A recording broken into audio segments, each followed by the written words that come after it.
Hello and welcome back to Attacking Third. We've got a special interview for everybody joining us today. Every once in a while, we want to take deep dives into the world of women's soccer, branch out into the community and see what amazing stories are out there and what other folks are doing in the space. And we're going to be joined by Greta Kwedar. She's the head coach of Austin Achieve Polar Bears High School boys soccer team.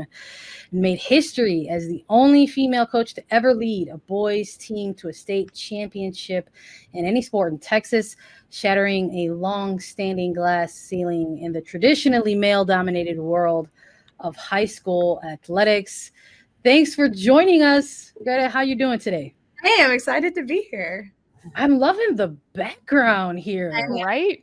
I mean, I'm a soccer coach at a high school, but my main job is I'm the director of college counseling. So we've got all of our places back here where we're helping our seniors go. I love it. I mean, not to, call any particular school out, but have you all seen all of these schools represented? Have students gone to most of these schools or all of them? Yeah, we've seen a good mix. Not all of them. We haven't gotten to Harvard yet. We have a Duke and a Stanford, but not a Harvard yet. So that's on the list. Right on. I love it. Okay, let's get into the big one. Why you're joining us here. Last month there was a Class 4A to state final in Georgetown, Texas. And your team secured the title with a 1-0 victory over Gainesville. The match's lone goal came midway through the second half, and Freddie Lozano scored and sealed the landmark win for the Polar Bears, which I got to say, for a team in Texas, loving that name. We like to be different. So clearly that's different. Yeah, no, just, if you don't mind sort of walking us through the buildup to this moment, because I can't imagine getting to a state championship is an easy path in high school, especially. Yeah, it has been a very challenging journey, but the group of seniors, there were 12 of them this year. And so I've, been with them since they were in their freshman year. So I've had lots of time to develop them and work with them.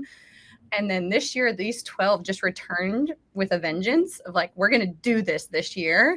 And, my three captains were very, very strong.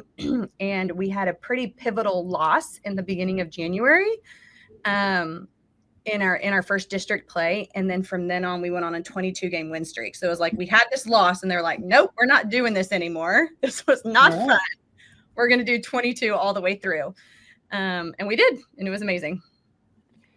Hi, I'm Darian. I have to ask, what did it feel like when the final whistle blew at the championship? Just knowing you've been with these kids for so long, you've seen the work that they've gone through all year, especially this season. And how did that feel to just get the win? And what did it mean for you? When the whistle blew, I think I just went like this.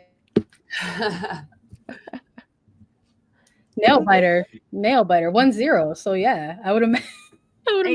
From relief. We scored with like 15 minutes left. In those last 15 minutes, it was like, just hold on.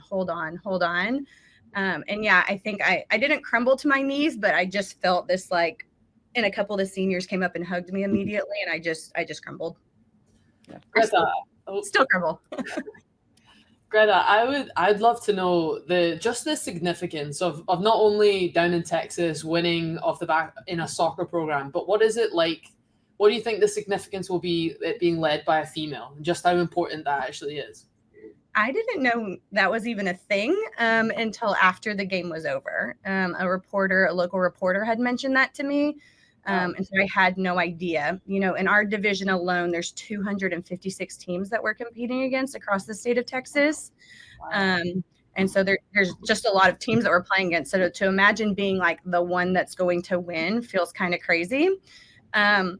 So again, I didn't know, maybe it was a good thing I didn't know any of that throughout the entire playoff process. But since then it has come to my attention. And there's very few of us. I think I know of like one other assistant coach in the Austin area that coaches boys. And besides that, it's just me.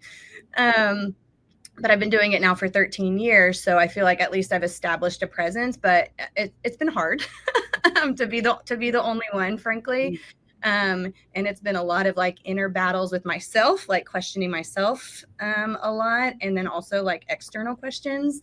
But I feel like after 13 years, it doesn't get easier, but I'm more used to it. But I hope, there's so many, as you all know, there's so many talented women that play soccer, that coach soccer, that know soccer.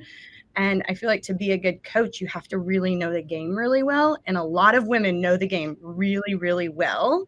And so I hope that more of them want to coach, because it's really fun. It's really fun. It's very stressful, but it's really fun. But I hope like a lot of my friends that I played collegiately with, like I think I'm the only one coaching, but so many of them would be such amazing coaches.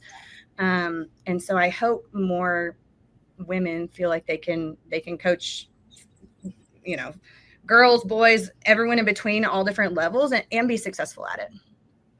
Greta, this is so badass. We have to give you your flowers because, Jen and I played professionally, and I've had one other female coach as a pro athlete. And to see you coaching a boys team going on to men is so impactful. And I loved hearing that, you said you had to deal with this internal battle, external questions. How did you overcome that? Because I think we all face imposter syndrome in these space, especially in this sport, because it can be a boys' world. But I really want to know how you overcame those adversities. Well, the first 6 years, I would say, I was just like, I was young in my 20s. I was like, I'm going to take anyone down. And then late 20s, when you start to become more self-aware, that's, I would say, when the questions started to come in and creep. But my sister was actually my assistant for 3 or 4 years. And she doesn't take anything from anyone. And so whenever those questions would come up, I feel like I learned a lot from her, because she was just like, we're not going to deal with that crap. We're going to keep moving. And so I feel like I learned a lot from her, that then when she left me, I was able to continue to embody her spirit, and realize that we've proven that we can do it. We've had success over the 13 years that we've been doing this. And so at the end of the day, whether the questions come or not, it's like we've proven success, and we've proven it again this year, and hopefully that will take care of itself. Greta, what are the things that you can point to and say are the sort of types of things that have made you a better coach?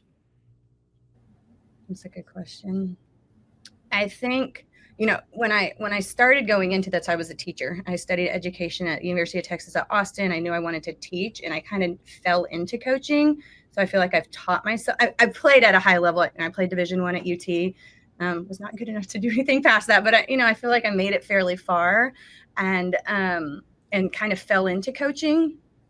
And I feel like I'm just a natural learner. So I'm always trying to watch what other people are doing, attend other games. A lot of my students will play clubs, so I'll go watch them play and learn what their coaches are doing. I spend a lot of time on the internet learning stuff, texting other coaches. So I feel like one is I'm a natural learner, and then two, I feel like our program here at our school is very unique in that a lot of our students are first generation student, college students. A lot of our students are from lower income, and so I feel a very important calling to get to know my players really well, support them with their high school journey, but also give them the chance to play club, because club also can be very exclusive. And so trying to help them. So I feel like, it's I'm a natural learner, but then also I just know my players really well. And so I know what works for them when we're on the practice field, or what they need mentally, even more so than physically. I've definitely got another reason why you're an incredible coach, and it's because you came back to the field after having going through acute appendicitis in the middle of playoff. I can't even imagine what that experience was like, but what was it like for you? How did you get back so quickly? The playoffs was 6 rounds. The day of the second round, I was like, my stomach does not feel very good. And in my office, I have a couch for when students come in and they need counseling and they need support. Mm-hmm. And that day I was basically laying on my couch with a heating pad on my stomach, which I learned you were not supposed to do that, but that was the only thing that was providing relief all day.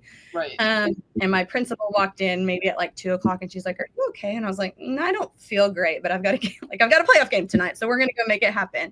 So we drive to the game. It was about an hour away. I make it there. Adrenaline's pumping. So feeling whatever, but making it through the game. We actually win that game 8-0, which means that the game ends early. So maybe my team just knew that something was wrong with me because we stopped the game like 20 minutes early, which was amazing. So my mom was in town. My husband was out of town. My mom was in town. I told her after him, I was like, I don't feel good. I don't think I'm going to go home on the team bus. I was like, can I go in the car with you? And she said, sure. As soon as I got in that car, it was like the adrenaline was gone. Everything happened. And I crumbled. I sobbed my eyes out to the hospital.